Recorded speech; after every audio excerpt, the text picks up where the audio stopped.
Vivimos rodeados de sistemas que damos por sentados, capas de historia, tecnología y biología que operan en silencio justo delante de nosotros. Pero ¿y qué pasa cuando decides mirar más de cerca? Cuando empiezas a conectar los puntos que otros ignoran. Bienvenido a Mente Abierta. Vamos a descodificar la realidad. A ver, imaginaos esto por un segundo. El sonido del viento.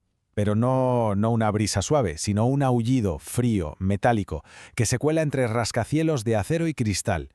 Es el eco de miles y miles de balcones vacíos en avenidas gigantescas donde lo único que se mueve es el polvo.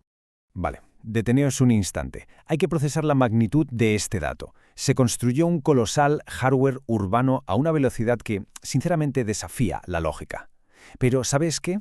Se olvidaron de un pequeño detalle. Un detalle bastante perturbador. No había nadie para habitarlo.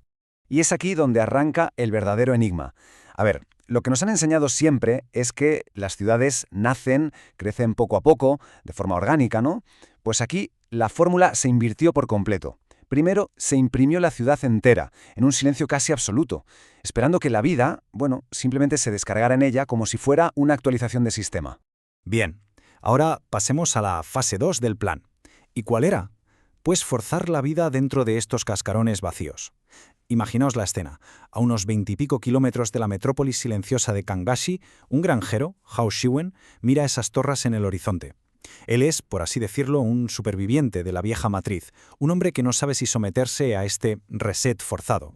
El objetivo del plan era este: 250 millones de personas. 250 millones. Estamos hablando de una de las migraciones orquestadas por un Estado más colosales de toda la historia de la humanidad. Una operación de ingeniería social a una escala que, es que sencillamente desafía la imaginación.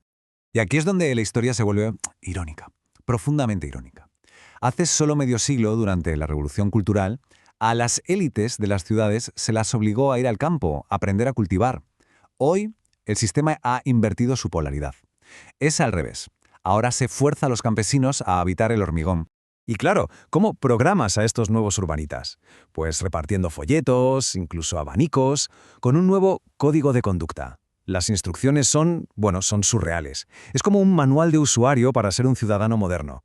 Pensadlo. A gente que ha cocinado toda su vida con leña, se les recuerda por escrito que tienen que apagar el gas.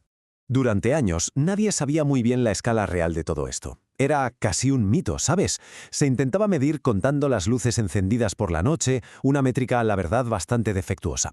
Pero entonces entraron en juego los auditores de datos, y con ellos el Big Data, para cartografiar el silencio con una precisión implacable. El concepto clave que usaron es este, la vitalidad urbana. Y no se trata solo de contar cuánta gente hay, es algo más profundo, es el pulso de una ciudad. Se mide analizando tres cosas: la morfología, o sea, sus calles y redes, la función, los negocios, los servicios, y por supuesto la sociedad, la actividad humana real. Es básicamente la ciencia que mide si una ciudad está viva o no.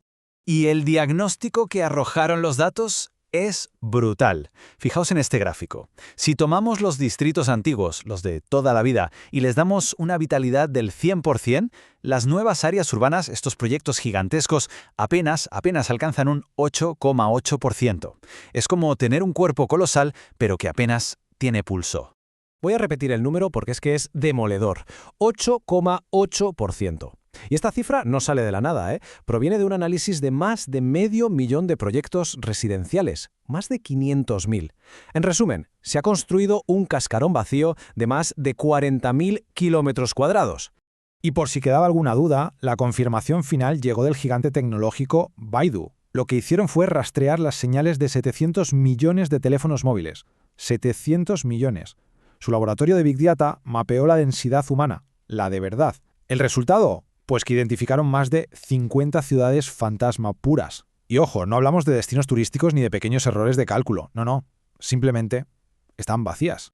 Pero mientras el país entero invertía toda su energía en levantar edificios, en silencio, se estaba gestando una falla masiva en su estructura social. Un error en el sistema, con consecuencias que iban a ser devastadoras.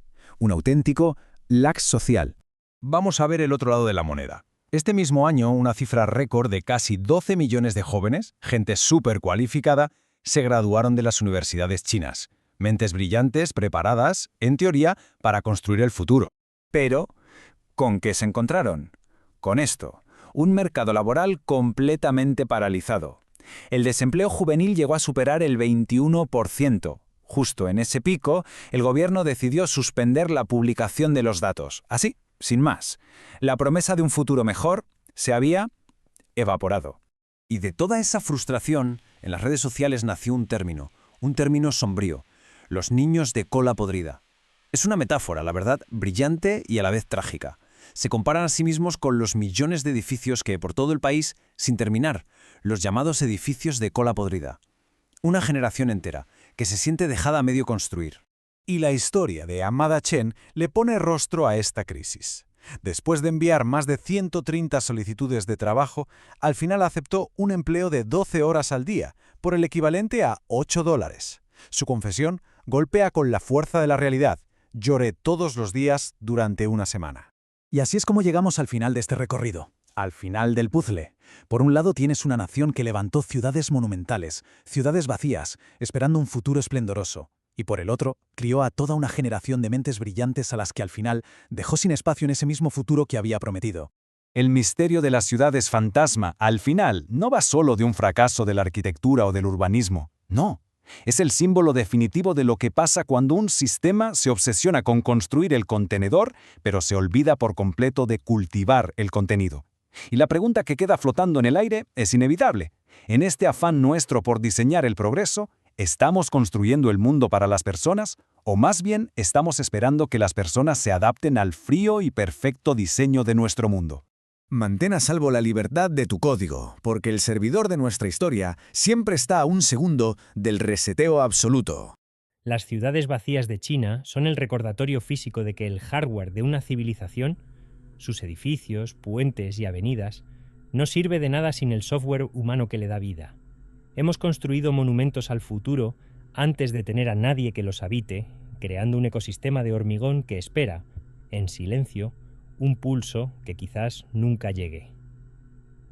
En este inmenso lag social, la pregunta no es cuánto más podemos construir, sino qué sucede cuando el servidor de nuestra demografía empieza a fallar. Mantente alerta. Mantén a salvo la libertad de tu código, porque una ciudad sin gente es solo una línea de comando en un servidor vacío. Si quieres seguir conectando los puntos y profundizando en la arquitectura de nuestro mundo, tienes mucho más contenido esperándote en el canal para seguir expandiendo tus conocimientos. Suscríbete para no perderte el próximo análisis y formar parte de esta comunidad que busca entender el porqué de las cosas. Mantén la mente abierta. Nos vemos en el siguiente nivel.